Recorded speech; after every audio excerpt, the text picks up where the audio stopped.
thank you very much indeed, Ray, for the invitation today. And I'm sure today's speakers will give us some insight, I hope, including myself, into what we're facing in the UK pharmaceutical industry and the biotech industry and academia. Now, I put together an article which went into the April edition of Pharmacology Matters, basically saying, have we lost the plot in the UK pharma industry? And this was really to try and stimulate discussion, within the community. And I did receive one or two, if not more, positive comments from around the world. In fact, I didn't receive one negative comment, which was quite interesting. So I think what we've got to see, and I think Pharmacology Matters really summed this up, that the UK is somewhere over here, and this is a global pharmaceutical community we're living in, so that the effects in one country can affect other pharmaceutical, biotech, and research in other countries. So I think we have to keep this in mind as we go through today's talk. So this is the pharma's amazing creation valuation in the 90s. And this is based on a NS pharmaceutical market capitalization weighted index design to represent the section and the highly capitalized companies in the pharmaceutical sector. So there is tremendous growth here, but as you can see, this growth has been tailing off. Worldwide, you're looking at somewhere in the region of $700 billion in revenue within the industry. So it's an enormous business. Not only is it a great revenue generation, but if you look in Pharmacology Matters, the latest edition, you'll see how the unmet medical need has been met with a number of drugs that have been identified over this period of time and before that. So I ask you to have a look at that later. So the question must be asked today is, how did spending $400 billion destroy value? So this slide shows quite clearly over the years since 1981 to the present day how total R&D spending from 1981-1990 was $480 billion.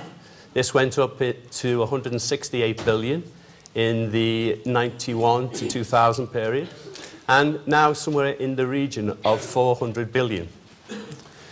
But when you look at the total NDAs and the total new molecular entities, you can see that this certainly hasn't improved over this period of time.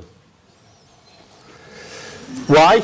Well, obviously, we all know there's a very high attrition rate within the industry. And this shows you the various therapeutic areas with regard to the high attrition rate. But let's take oncology, cardiovascular, neurology, and infectious diseases, and just look at the percentage here of failures in either phase 2 or phase 3. Oncology, we're running somewhere around 70%. Cardiovascular disease, somewhere around 60%. Neurology, somewhere around 50%, and I'll come back to this in a moment. Infectious diseases, again, just over 40%. So the attrition rate is extremely high, and why this is, I think we're all trying to understand it. And it is a very complex issue with many multi-factors. But let's get to my favorite area of research, which is mental health. So mental health represents 35% of this pie chart. And this is the global economic burden of non-communicable diseases based on the EPIC model for the World Economic Forum, which was published in 2011 by the Harvard School of Public Health. So this is lost output that's been estimated between this year and 2013 by disease types.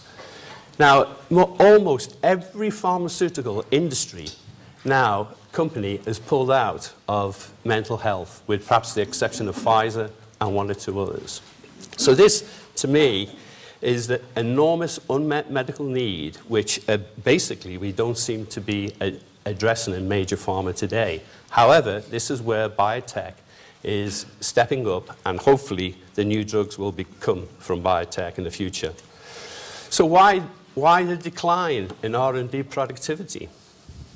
Well, one particular aspect is the genomic revolution which took place. And you can see here the decline in new drugs between this period of 1950 to 2008. So this may be one explanation, because lots of research grants and money within the industry were moving from small molecular development, small molecular compounds, into genetic research. I'm not saying that this is wrong, but what I'm saying is perhaps we didn't get the balance right between bringing forward new molecular entities based on small molecular weight compounds and the genetic experiments that were being carried out in the time in identifying genes. The Western economy, as we well know, is driven by GDP, gross domestic product. Now, without products, we don't sell, and we don't sell in the global world. So the pharmaceutical industry, like every other industry, is really dependent on its GDP. As we know only too well in recent times, the GDP of many countries in the Western world has declined significantly. Why is that? Well, we're losing revenue, we're losing products, we're losing skills, and many of these skills are in the pharmaceutical industry. And one particular area that has been highlighted recently in the UK is the dramatic decline in clinical trials. At one time, we were leaders in the field of clinical trials, phase 1, phase 3 to phase 4. Now, we've gone from double-digit figures to less than 2%, which is enormous a lot, which is a tremendous loss of skill and expertise and revenue in that particular field. As we look at medicines today, you know, have we covered every therapeutic area? What are the unmet needs? Where are the areas that we need to invest to grow these new products, to increase the GDP? Well, medicine today is not a perfect art. As we can see from this slide, which basically shows that in every therapeutic area, that the percentage response is anywhere between 25 and 70%. So the drugs we have today are not addressing the therapeutic needs. So what is left to ourselves now is basically find ways to find new compounds to move forward to meet these unmet therapeutic needs. So there's a vast future for us in pharmacology with addressing these particular indications. You know, we can quote many examples. For example, aromatase inhibitors for breast cancer. The compliance with those particular drugs is less than 3 months because of side effects. So here we are today trying to identify new drugs for the treatment of breast cancer, when really the compliance and the treatment of that is still far from perfect. Pharma industry is experiencing significant value destruction prior to the so-called impact of the patent cliff. And here we have the combined market capital of the top pharma companies from 2000 to 2010.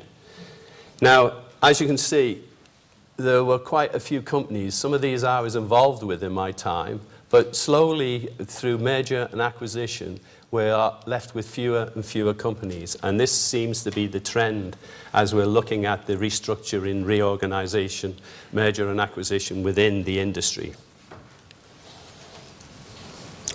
So there's something like a loss of 1/3 of the combined market capital that we're looking at today across these pharmaceutical companies, which is a significant drop in market capital. But we knew about this, and we knew about this when I first went to the States 13 years ago. We knew that there was a patent cliff, And how we were trying to address this was obviously trying to bring new innovative drugs forward. But because of attrition and because of all the other complex factors associated with drug development, what we're faced with today is a situation where we're going to lose 218 billion in RX revenues at risk by next year. Now, current estimates suggest that with the new products coming forward, they will only account for 25 cents per dollar in basically turning this loss into new revenue. 25 cents per dollar. I'm sorry, I'm still in dollars at the moment, not pounds. I've returned to the UK in January, so I'm starting to get back into pounds. Or it could be euros, I don't know. So, this is a very interesting graphic, right? And it addresses what I just talked about, you know, the euro. It's from the Financial Times article recently and from Thomson Reuters data stream. So the Celtic comeback, you know, these were the countries that we know only too well with the European bailout recently. Ireland, Portugal, and Greece. But if we look at the present day and the last 2-3 quarters in 2011, what we're seeing here is a rebound in Ireland in the GDP, somewhere around the region of 1.8% increase in the GDP. So we ask ourselves why. And the answer to that is there's a Pfizer plant in Ireland, in Grange Castle, which is producing biologicals. And these biologicals account for $9 billion profit with regard to Pfizer. So there's a specialized manufacturing plant in Ireland, Pharmaceutical, which is actually causing that increase in GDP. So this tells you about products basically increase GDP. And this is where the UK has to look at very, very carefully. So, Pfizer. If we take Pfizer as the #1 pharmaceutical company, well, they were a few months back. I think Sanofi is there now. But anyway, we can see the drop from 2000, I think it is, to present day. So we can understand there's a drop in PE, you know, the price-earning ratio with regard to Pfizer stock, which is obviously upsetting the investors. So Pfizer and other companies such as Merck, basically, and other pharmaceutical companies, AstraZeneca, are looking at strategies which basically will increase this revenue for the sake of the stakeholders. But both of them have got different methods of going about this. One of them is actually reducing R&D, Pfizer, and one is trying to hold the current expenditure in R&D, which is Merck. Ian Reid, at some point, he said that the stakeholders and shareholders demand you to have a return on investment in research, adding that it's fundamental heart of the company that we fix the core. So essentially, is he saying that the pharma model is broken? I don't think so, because I think there's still a tremendous amount of innovation that's coming out of pharma. What's broken is the business model. And I think that is what needs to change and is changing within the industry as how pharma interacts outside its organization. And we saw an example earlier today with GSK, with all of the partnerships, JVs, out-licensing, which is now going on in academia. So this is, I see, where the industry is going in the future. Because it's not sustainable to have these huge plants, these high-tech plants. This one is obviously in Groton in Connecticut, which basically, you know, the scale of the model is such that it's unsustainable. So therefore, perhaps we were caught on the wrong foot with what happened, certainly the politicians were, with regard to what happened with Pfizer in Sandwich, where we lost 2,400 people. I believe some of the recent figures suggest that there may well be 600 jobs there. But let's not look on the dark side. Let's look on the future. Because if this bricks and air conditioning huge facilities are not sustainable, how else can we use them? You know, because this is a wonderful facility, absolutely state-of-the-art facility. How can we use them? Well, thankfully, there are innovations going on and ideas with regard to how partnerships between pharma, academia, investment banks, real estate developers in the healthcare sector can bring a facility like this into the 21st century by having small units, small clinical units, small science units in these locations to generate the future of our industry and pharmacology at the grassroots level, which is where we need to start again. So I was very much involved in this facility back in 2000, where we were looking at trying to drop our little biotech company into this building. But unfortunately, we couldn't do that because the Lenox Hill Mental Hospital was nearby, and the remains of the 9/11 victims were unfortunately kept in this area. So this slowed the progress of this particular building.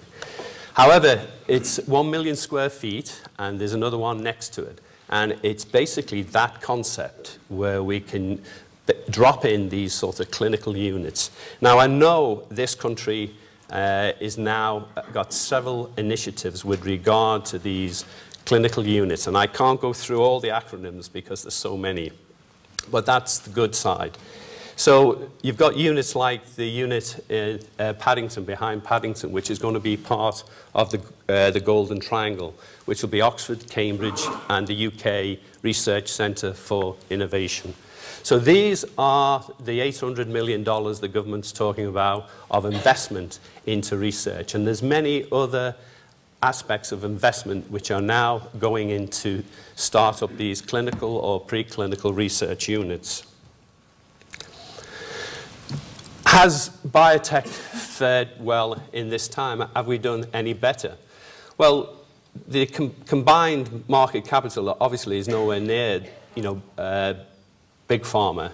And if we look, so it's 182 billion, but if we look how it's evolved, what you're looking at is basically yes and no. It seems to have maintained a steady course over the last decade or so. But this is where big pharma is looking more and more to the biotech industry to develop the new compounds.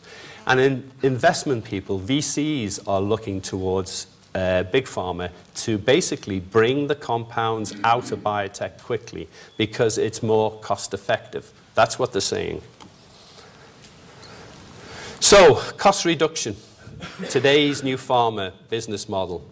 As you can see, I don't need to take you through all of these figures and depress you, but you can see that more or less every pharmaceutical company is basically looking at restructuring, changing the infrastructure, changing the way they do the science, you name it, it's going on. So that is the business model. Now, I think I read somewhere recently that the head of PA Consulting, the CEO, was talking about companies that continue to downsize are the companies that are going to fail. And he was suggesting that the companies that will survive in this world will be the companies that continue to grow. So we'll have to see if that consulting company is right or wrong in the future. So has pharma's myopia with regard to the investment community really been a problem? That the big drug makers are submitting to the investors' short-sightedness instead of doing the right thing for themselves and their civic responsibilities. Where next? Well, pharma has shown that increasing interest in orphan disease and other strategies may well be the way forward. But I think that is just part of the equation. I don't think it's the answer to the equation. So the future. Answer. There we go. Let's set up another government-sponsored committee. Sod that. Okay? No. Why? We need to cut out the red tape and the bureaucracy that exists. And I think we're all well aware of that. Answer. Investment in ingenious Britain. Now, coming back to the UK, I was fortunate enough to read a report which was essentially entitled Turning Good Ideas into World-Beating Products. So we're back to GDP again. And this guy, whether you like his vacuum cleaners or not, is one of the biggest exporters in the UK at the moment. And he was asked by David Cameron to produce a report on how basically the UK could stem the tide with the loss of high-tech industries. And I applaud you to read this report because it applies to every high-tech business as in this country. And it basically identifies many of the areas that we're all very familiar with. The culture, the education, exploiting knowledge, and supporting high-tech industry, and most of all, financing high-tech industry, because drug development is becoming so expensive. One drug now is estimated between $1 and $2 billion. And when you think the government has just given $800 million, and you put that against developing one drug today, then we need more finance. So Ingenious Britain, we have got so much talent in this country, and basically we need to harness it and finance it to move the country forward. The manufacturing, obviously, is where Dyson has come from. Manufacturing, I mentioned before, is a very big part of the pharmaceutical industry, and I'm pleased to see so many initiatives within the UK on the manufacturing side which will be applicable to the industry, particularly, say, in the nanotechnology field and the synthetic biology field. So here's my future of UK Pharma, which I hope we'll have some debate on later. So increase the use of R&D environments, such as innovative science parks from existing pharma campuses, financed by private sector, government, charities, etc. Externalization of Big Pharma's pipeline with biotech university, such as partnerships between AZ and the MRC and the NHIR centres. And Patrick Valance at GSK has been a very strong proponent of this, because at the end of the day, Big Pharma can't do everything. They've basically got lots of great ideas, but we need to commercialise those ideas. Increase the levels of demand for the specialist biomedical units, whether it be systems or synthetic biology, with regard to the manufacturing capacity at site and national levels. Pharma technology, JVs, business sales, outsourcing, FIPNet, which is fully integrated pharmaceutical networks. Maria yesterday gave a talk on her work in the entrepreneurial biotech field. And there are many others, Gillian Baker as well, from Nottingham. And these are the sort of entrepreneurs that really need the money to basically take them forward to the next tipping point, which is the proof of concept in the clinic. Because at the end of the day, it's the clinical observations which will drive the industry forward. Access to NHS patient databases for drug research. David Cameron obviously had read one or two of the major reports coming out of the Royal Society of Chemistry, ABPI, Academy of Medical Sciences. So I think he's listening. So let's forget about politics. Government needs to listen and basically start to act and cut out the red tape, which we see so much with regard to clinical studies, and accelerate the funding for these units and these spin-out units for university and academia. Right, Most importantly in my career in industry, and perhaps this is why I haven't won a Nobel Prize yet or any of the BPS medals, is I've always challenged the dogma. And that is the most important thing we should do as scientists, as pharmacologists, is don't be trapped by the dogma, because the bureaucracy has been with us forever. It will be with us in the years to come, but we have to challenge the way these rules and regulations were put down in many cases 30 years ago. They're not applicable today, and we need to change that. And most of all, this guy produced products, and he produced products which basically people need. Well, there's no greater product than an unmet medical need, a drug. So that's our future, and that's where we should put all of our energies. Thank you. Thanks very much.